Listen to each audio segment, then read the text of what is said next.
Okay, so for the final video in our series on parking in the city of Philadelphia, I'm going to speak about the different zoning districts and what to look out for when you're attempting to build or add a parking space to these properties.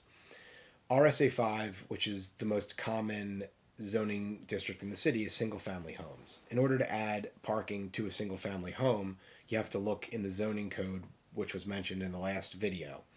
The biggest issue with single family homes is you are not allowed to add a garage in the front of the property. Hard stop.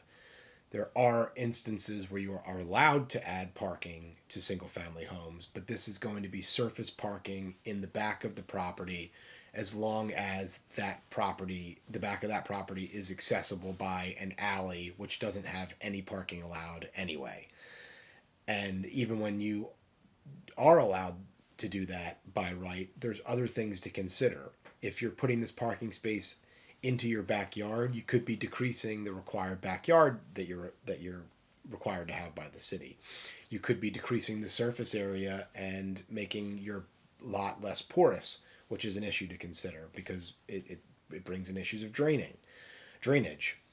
Even in situations where you've got a garage in the front of your property already, say in an RSA 3 zoning district, you've got a driveway and a garage. We have clients that want to get rid of the garage and turn it into living space. And even they run into parking issues because of how the city determines what considers the required parking spaces. So for an RSA 3, you have to have a parking space associated with it. And that is considered, if there's a garage, to be inside the garage. And we've run into issues where we've had to take things through zoning to allow clients to remove that spot and close up their garage. Multifamily properties don't always require accessory parking.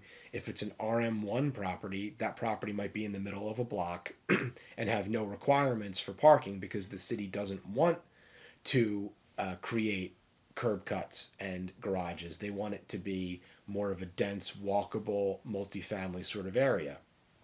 When you get into the commercial districts, there are certain lower level commercially zoned properties that don't require parking either. CMX 1 in some cases doesn't require parking. CMX 2 and 2.5 don't require parking unless you're using them for more obscure uses like group living, which is not something that will likely come up.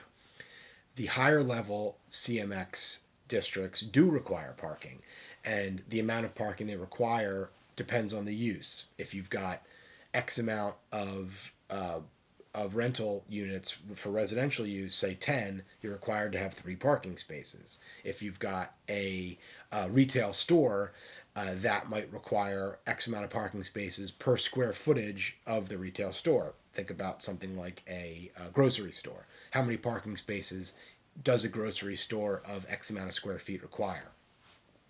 Same thing with industrial space. If you've got a maker space or a refinery or something crazy big like that, depending on how many employees you intend to have and how large the space is, will dictate how many spots you're required to have. Why is this important? Because if you're going to build a property or take on a project, you have to understand that if you can't meet the required number of parking spaces, you are at the mercy of the registered community organization, the RCO, which we've done a video about, and the City of Philadelphia Zoning Board itself. Say you're required to put in, 13 parking spaces for your commercial residential mixed use CMX3 property. But you only have space in the way that your plans are drawn to fit 9. All of a sudden, you're begging them to allow you to get by without those 4 extra parking spaces. So it's something to consider. It might come up in a way that you don't expect, and it might hold up or force you to amend your entire set of plans to comply with the code or to better comply with it to try to make the neighborhood happy.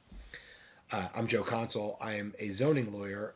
I can help navigate the code with you and for you and help take these projects through the approvals and variance processes that are required to get them off the ground.